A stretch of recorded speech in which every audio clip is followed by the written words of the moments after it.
One TV News.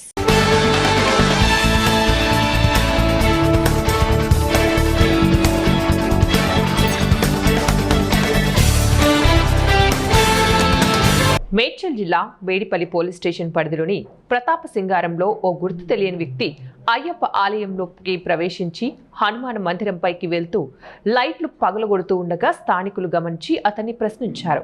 అతని వద్ద ఉన్న కత్తితో బెదిరించే ప్రయత్నం చేశాడు. దీంతో స్థానికులు దేహశుద్ధి చేసి పోలీసులకు అప్పగించారు. ఆలయం వద్దకు హిందూ సంఘాలు, బీజేపీ శ్రేణులు చేరుకున్నారు. కాసేపు ఉద్రిక్తత వాతావరణం నెలకొంది. పోలీసులు ఎఫ్ఐఆర్ నమోదు చేసి దర్యాప్తు చేపట్టారు. జై శ్రీరామ్. తెలంగాణ రాష్ట్రంలో మరొకసారి నిరూపితమైంది హిందువులపైన అరాచకం అనేది ఎలా జరుగుతుందో. ఈరోజు మేడ్చల్ జిల్లా మేడ్చల్ నియోజకవర్గ పరిధిలోని ప్రతాప్ సింగారం గ్రామంలో ఒక ముష్కరుడు, ఒక ఇస్లాం మతానికి చెందిన విధవ అయ్యప్ప స్వామి దేవాలయం మరియు హనుమాన్ దేవాలయం ఎక్కడ ఉందో ప్రతాప్ సింగారంలో అక్కడికి వెళ్ళి మిడ్ నైట్లో ఈ టైంలో నమాజ్ చేసుకుంటూ అక్కడ దేవాలయాన్ని మొత్తం విగ్రహాలు పలగొట్టే ప్రయత్నం చేసుకుంటూ అక్కడ లైట్లని పలగొట్టే ప్రయత్నం చేస్తే మా యువమోర్చా నాయకులు ఎవరైతే అక్కడ ఆ సందర్భంలో అక్కడ గుడికి వెళ్ళిన ప్రాంతంలో ఉన్న కార్యకర్తల దగ్గరికి వెళ్తే వెంటనే చూసి అతన్ని ఆపడం జరిగింది. ఈ విషయం తెలుసుకున్న కార్యకర్తలు అందరూ కూడా బీజేపీ నాయకులు, యువమోర్చా నాయకులు అందరూ వెళ్ళి పెద్ద ఎత్తున అక్కడికి వెళ్ళి అతను దేహశుద్ధి చేసి పోలీసులు అప్పగించారు. మనం చూస్తున్నాం తెలంగాణ రాష్ట్రంలో ఇంత ముందుకు ముత్యాలమ్మ టెంపుల్ కానీ, మొన్న పురాణపూర్లో శివాజీ మహారాజ్ ఎక్కడ ఉందో విగ్రహం ఉందో అక్కడ కానీ, మల్కాజ్గిరి సఫీల్గూడలో అమ్మవారి టెంపుల్ కానీ ఎక్కడ చూసినా కానీ హిందూ దేవాలయాల మీద, హిందూ అమ్మాయిల మీద, గోమాతల మీద ఏ విధంగా దాడి జరుగుతుందో. అయితే ఈ యొక్క రేవంతుద్దీన్ గవర్నమెంట్ వచ్చినప్పటి నుంచి అంతకుముందుకున్న కేసీఆర్ నిజాం గవర్నమెంట్ కానీ ఈ రేవంతుద్దీన్ గవర్నమెంట్ ఉన్నప్పటి నుంచి కూడా హిందువులపైన విపరీత దాడులు జరుగుతున్నాయి. ఈ మేడిపల్లి పోలీస్ స్టేషన్ పరిధిలోనే చెంగిచెర్లో మనం చూసినాం ఏం జరిగిందో 2 సంవత్సరాల కింద. పెద్ద ఎత్తున పిట్టల బస్తీలో అక్కడ ఉన్న లేడీస్ని కూడా కొట్టడం జరిగింది.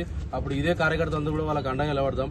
ఇదే మేడిపల్లి పోలీస్ స్టేషన్ పరిధిలో అక్కడ ప్రతాప్ సింగారం డబుల్ బెడ్రూమ్లో దాదాపు 1000 సంఖ్యలో ముస్లింస్ అందరూ వచ్చి అక్కడ జమ అవుతున్నారు. వాళ్ళు ఎక్కడ లోకల్ పోలీసు వాళ్ళు ఏం చేస్తున్నారు? పీర్జాద్గూడలో ఇంకో మినీ పాకిస్తాన్ అవుతుంది, నారపల్లి ఒక మినీ పాకిస్తాన్ అవుతుంది.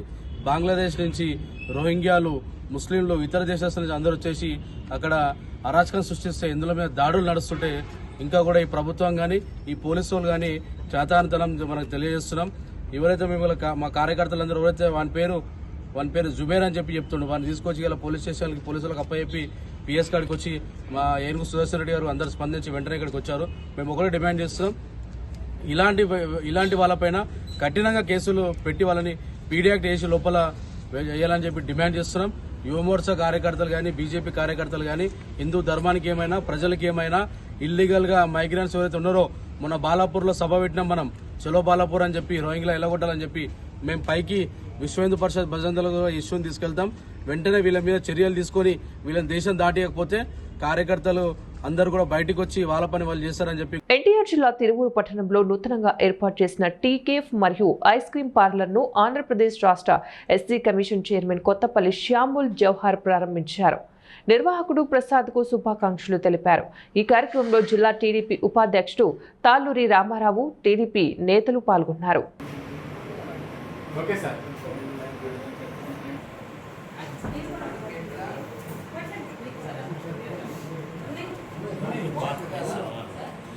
ఏలూరు జిల్లా నూజివీడు నియోజకవర్గం చాట్రాయి మండలం చిత్తూరు గ్రామంలో డ్వాక్రా సంఘాలు బుక్ పేపర్ ని ఎన్నుకునే క్రమంలో 2019కి ముందు బుక్ కీపర్ గా పనిచేసిన విజయలక్ష్మి తమకు మామిడి తోటలపైన లోన్లు ఇప్పిస్తామని, ఎకరాకి 90,000 రూపాయలు లోన్ ఇప్పిస్తామని నమ్మబలికి వారి పాస్బుక్లు మరియు లోన్ కాగితాలపై సంతకాలు తీసుకుని లోన్ వస్తుందని నమ్మబలికి ఇప్పటికీ 6 సంవత్సరాలైనా కూడా తమకు ఎంతవరకు లోన్ రాలేదన్నారు. బుక్ కీపర్ విజయలక్ష్మిని బాధితులు ప్రశ్నించగా మీ అకౌంట్లో డబ్బులు పడ్డాయని అంటోందని ఆవేదనతో ఆమెపై విరుచుకుపడ్డారు. ఈ క్రమంలో ప్రస్తుతం బుక్ కీపర్ గా పనిచేసిన కనకదుర్గను తొలగించి మరలా విజయలక్ష్మిని బుక్ కీపర్ గా చేయాలని కొందరు గ్రామ పెద్దలు ప్రయత్నిస్తున్నారని మహిళలు ఆవేదన వ్యక్తం చేశారు. ఈ క్రమంలో విజయలక్ష్మి 6 నెలలుగా తానే బుక్ కీపర్ గా ఉన్నానని, మరలా మామిడి తోటలపైన లోన్ ఇప్పిస్తానని రైతులను మామిడి తోటల వద్ద నుంచుని ఫోటోలు తీసుకొని వెళ్లిందని, గ్రామ పెద్దలు మరోసారి తమను మోసం చేయడానికి ప్రయత్నం చేస్తున్నారని బాధితురాలు చిత్తపూరు పద్మావతి మరియు కుమారి ఆవేదన వ్యక్తం చేశారు. ఆ రోజున ఎకరానికి 90,000 వస్తాయని చెప్పింది మా బుక్ కీపర్ విజయలక్ష్మి. రాలేదండి. ఇప్పుడు దాని గురించే గొడవ అండి. అడిగాము, గొడవలు కూడా అయినాయి. మళ్ళీ ఇప్పుడు దాని గురించే గొడవ పెట్టుకుంటున్నామండి మా గ్రూపులలో. ఏమన్నారు, అదిగా అన్నారు, ఇదిగా అన్నారు, మీ అకౌంట్ లోకి వచ్చినాయి అని మాకేదో దొంగ రసీదు తెచ్చిచ్చారు. మా అకౌంట్ లో రాలేదు. చేసామండి, నూజివేడ్ కలెక్టర్ గారు చేసామండి. ఏమన్నారు, నెల వాయిదా పెట్టారు. ఇక్కడ మామూలు ఎలుగు ఆఫీస్ నోటీస్ వచ్చింది. నోటీసు బేరం 30 రోజులకి నేను తేలుతానన్నారు. 2 ఎకరాలున్నారండి. ఇట్లా పడతాయి అసలు పావలా పడితే గోలంటే ఎందుకు ఉండదు బాబు. పావలా పడాల అప్పుడు చేసింది బుక్ పేపర్, మళ్ళీ ఇప్పుడు చేసేపాడికి మాకు పట్టు దొరికింది మేము అడగడానికి. ఇప్పుడు వచ్చింది, అందుకు మేము అడగాల్సి వచ్చింది బాబు. విజయలక్ష్మి అండి ఆమె. మాది వచ్చింది అప్పుడు మాకు అదండి బాబు. రంగారెడ్డి జిల్లా కడతాల్ మండలం రావిచీడు గ్రామంలో కృత్రిమ కల్తీ పాలు తయారీ కేంద్రంపై మహేశ్వరం ఎస్ఓటీ పోలీసులు దాడి చేయడంతో పరిసర మండలాలలో కలకలం రేపింది. ఎస్ఓటీ పోలీసులు నిర్వహించిన దాడిలో కృత్రిమ కల్తీ పాలు తయారీదారుడు రెడ్ హ్యాండెడ్ గా పోలీసులకు దొరికిపోయాడు. రావిచీడు గ్రామంలో అదే గ్రామానికి చెందిన శ్రీశైలం అనే వ్యక్తి పాల సేకరణ కేంద్రం నడుపుతూ ఉన్నాడు. పాడి రైతుల నుంచి సేకరించిన పాల ముసుగులో కృత్రిమ పాలను కలిపి పాలు డైరీలకు చాలా కాలంగా సరఫరా చేసి అడ్డదారిలో డబ్బు సంపాదిస్తూ మనుషుల ఆరోగ్యాలతో చెడగాటమాడుతున్న ప్రబుద్ధుడి ఆట కట్టించారు. కృత్రిమ కల్తీ పాలు తయారీ కోసం అవసరమైన ముడి పదార్థాలను షాద్ నగర్లో కొనుగోలు చేసి కొన్ని క్యాన్ల కృత్రిమ పాలను తయారు చేసి డైరీలకు సరఫరా చేస్తూ ఉండటంతో నమ్మదగిన సమాచారం మేరకు మహేశ్వరం ఎస్ఓటీ పోలీసులు, కర్తాల్ పోలీసులు సంయుక్తంగా రావిచీడు గ్రామంలో కృత్రిమ పాలను తయారు చేసే కేంద్రంపై దాడులు నిర్వహించి కృత్రిమ పాలను గుర్తించారు. పట్టుబడిన కల్తీ పాల తయారీ ముడి పదార్థాలను, కల్తీ పాల క్యాన్లను రవాణా చేసే బొలెరో వాహనాన్ని సీజ్ చేసి కర్తాల్ పోలీస్ స్టేషన్ కు తరలించారు. నిర్వాహకుడు అనగోని శ్రీశైలంపై కేసు నమోదు చేసి అదుపులోకి తీసుకుని దర్యాప్తు చేస్తున్నట్లు కర్తాల్ సీఏ గంగాధర్ తెలిపారు. ఈ రావిచేడ్ విలేజ్ లో ఒక పాల కేంద్రాన్ని మేము సెర్చ్ చేయగా, మేము తర్వాత ఈ ఎస్ఓటి మన మహేశ్వరం జోన్ సంయుక్తంగా రైడ్ చేయగా ఈ శ్రీశైలం అనగోని శ్రీశైలం అనే ఒక వ్యక్తి అక్కడ పాల కేంద్రం నడుపుతా ఉన్నాడు. ఈ నియర్ బై ఏరియాస్ నుంచి వచ్చే ఎవరైతే ఫార్మర్స్ వాళ్ళు తీసుకొచ్చిన మిల్క్ ఏవైతే ఉంటాయో దానితో పాటు ఇతను ఏం చేస్తున్నాడంటే మిగిలిన కొంచెం మిల్క్, వాటర్ అండ్ తర్వాత ఈ cream, dead tree coffee creamer అనే ఒక క్రీమర్ ఉంటుంది, మిల్క్ క్రీమరు, అది తర్వాత సాల్ట్, షుగరు వీటిని మిక్స్ చేసేసి ఒక పాల లాంటి ఒక లిక్విడ్ని తయారు చేస్తూ ఉన్నాడు. తయారు చేసిన తర్వాత ఎవరైతే ఫార్మర్స్ వాళ్ళ యొక్క ఈ బర్రెల నుంచి తర్వాత ఆవుల నుంచి ఏదైతే తీసుకొచ్చిన మిల్క్తో పాటు దీన్ని కూడా ఒక 25% దాంట్లో ఇది మిక్స్ చేసి తయారు చేసినటువంటి ఈ యొక్క క్రీమర్తో తయారు చేసినటువంటి మిల్క్ని దాంట్లో మిక్స్ చేసేసి ఈ యొక్క మిల్క్ని కల్తీ చేస్తున్నాడని చెప్పేసి మనకు నమ్మదగిన సమాచారం రావడంతో అక్కడికి వెళ్ళినాము. అక్కడ వెళ్ళిన తర్వాత అక్కడ ఈయన ఏం చేస్తున్నాడంటే ఎవ్రీడే ఇక్కడ ఫార్మర్స్ నుంచి తీసుకొచ్చినటువంటి మిల్క్తో పాటు ఇట్లా తయారు చేసినటువంటి అడల్టరేటెడ్ మిల్క్ని దాంట్లో మిక్స్ చేసి ఈ మిల్క్ని నాచారంలోని ఒక పాల కేంద్రాన్ని తరలిస్తున్నట్టు ఒప్పుకున్నాడు. అందువల్ల ఏవైతే ఈ యొక్క క్రీమ్ మిల్క్ తయారు చేయడానికి ఉపయోగించిన సామాగ్రిని మొత్తము, తర్వాత తయారు చేసినటువంటి ఆ మిల్క్ క్యాన్స్ని కూడా తీసుకురావడం జరిగింది. దీంట్లో 45 ఈ టీ కాఫీ క్రీమర్ ఏదైతే ఉందో ఆ క్రీమర్ 45 ప్యాకెట్స్, తర్వాత సాల్ట్ ప్యాకెట్స్ ఒక 12, షుగర్ ఒక 2 kgs, తర్వాత 6 ఈ మిల్క్. అల్లూరు జిల్లా చింతపల్లిలో నిరుపేద ముస్లిం కుటుంబాలకు జమాతే ఇస్లాం హింద్ ఆధ్వర్యంలో స్థానిక మసీద్ ఏక్యూబాలో బుధవారం నిరుపేద నిర్భాగ్యులైన ముస్లిం కుటుంబాలకు నిత్యావసర సరుకులు పంపిణీ చేశారు. ఈ సందర్భంగా జమాతే ఇస్లాం హిందూ జిల్లా అధ్యక్షులు షేక్ సయ్యద్ ఆధ్వర్యంలో స్థానిక ఇమాం మహమ్మద్ సాహిద్ కమిటీ సభ్యులు తోటి ముస్లిం సోదరులతో కలిసి 35 నిరుపేద ముస్లిం కుటుంబాలకు బుధవారం నిత్యావసర సరుకులు పంపిణీ చేశారు. బియ్యం, గోధుమ పిండి, వంట నూనె, ఖర్జూరం, జీడిపప్పు, కిస్మిస్, బాదం, కందిపప్పు తదితర 13 రకాల నిత్యావసర సరుకులను అందజేశారు.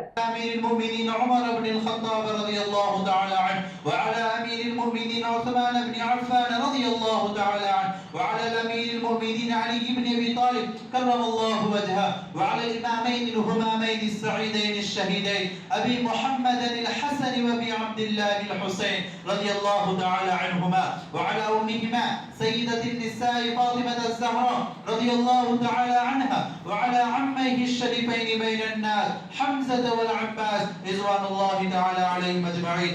اللهم اغفر للعباس وولده مغفرة ظاهرة وباطنة لا تغادر ذنبا.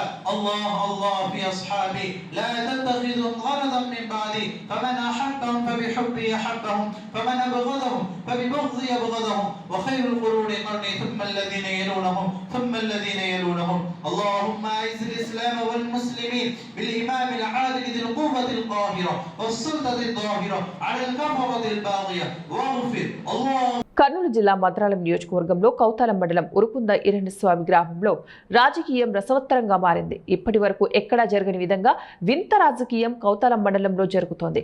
ఇక్కడి రాజకీయ పరిణామాలు అందరినీ కూడా ఆశ్చర్యానికి గురి చేస్తున్నాయి.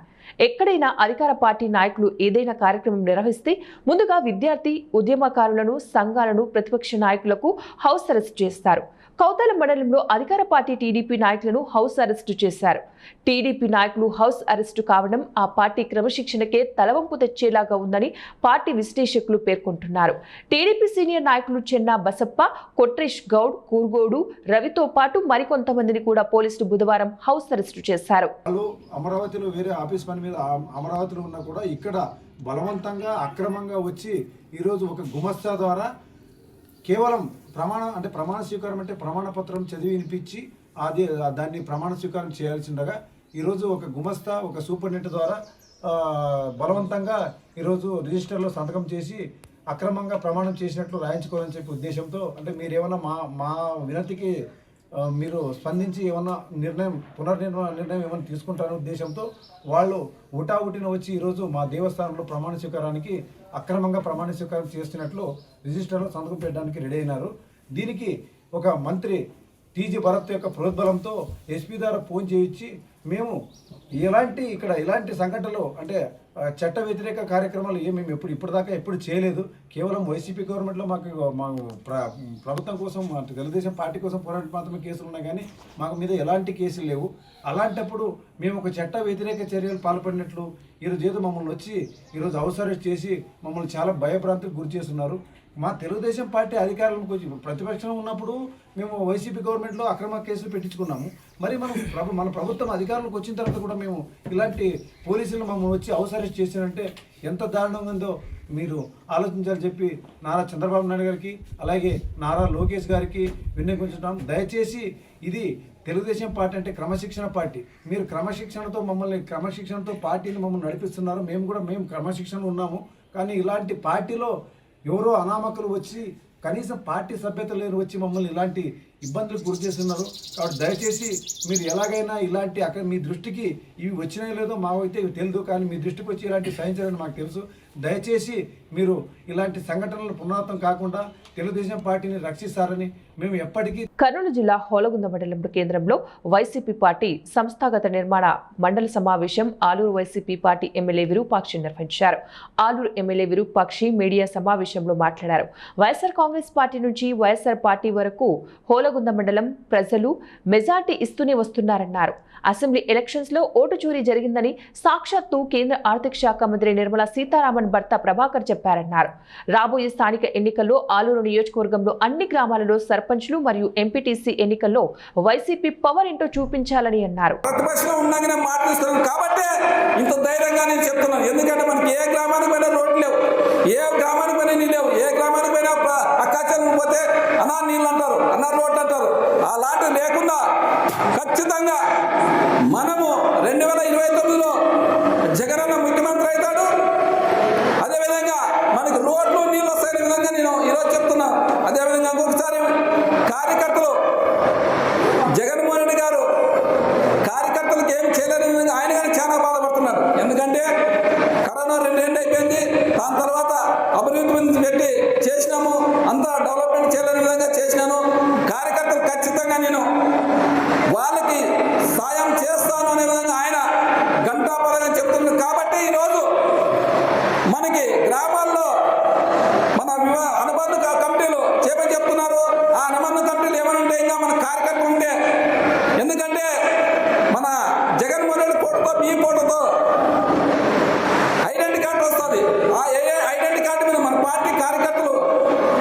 ఇన్సూరెన్స్ వస్తున్న విధంగా చెప్తున్నారు.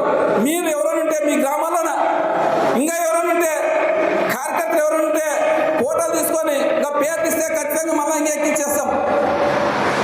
ఏమన్నా ఇదన్నీ బాధ్యతలు ఎవరంటే ఆ గ్రామంలో నాయకులే దానికి బాధ్యత. ఎందుకంటే గ్రామాల్లో తీసుకోలేక ప్రతి నాయకుడికి చెప్తున్నాము, మండల కన్వీనర్గా చెప్తున్నాము, అందరికి చెప్తున్నాము. మీరు ఇంకా ఏమన్నా ఉంటే ఆ గ్రామంలోన ఇంకా మన కార్యకర్తలు ఉంటే, ఎందుకంటే మన కార్యకర్త నష్టపోకూడదు, మన నాయకుడు నష్టపోకూడదు అనే విధంగా ఇంకా ఏమన్నా పేరు ఉంటే, ఇంకా గ్రామంలో ఎవరైనా కార్యకర్తలు ఉంటే ఆ ఫోటోలు తీసుకొని మళ్ళీ పేర్లు ఎక్కించే విధంగా ఇక్కడ మోనేష్ గారు ఎక్కిస్తారు. మీరు ఇంకా ఏమైనా తీసుకోవడానికి మన మండల నాయకులకి, మండల కార్యకర్తలకి, మన నాయకులకి అందరికీ చెప్తున్నాను.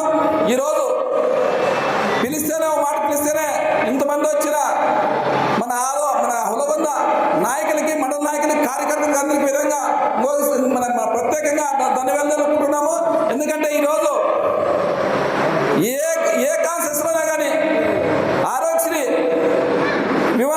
విచ్చలమైపోయింది. చాలా మంది ప్రాణాలు మన జగన్మోహన్ రెడ్డి ఉన్నప్పుడు ఏ రాష్ట్రమైనా ఆపరేట్ చేసుకో ఏమన్నా ఆరోగ్యం చూపించుకునే విధంగా ఆయన ఇచ్చిన ఈరోజు ఆరోగ్యశ్రీ కడగాకే ఎత్తివేయడం జరిగింది చంద్రబాబు నాయుడు కూటమి ప్రభుత్వం.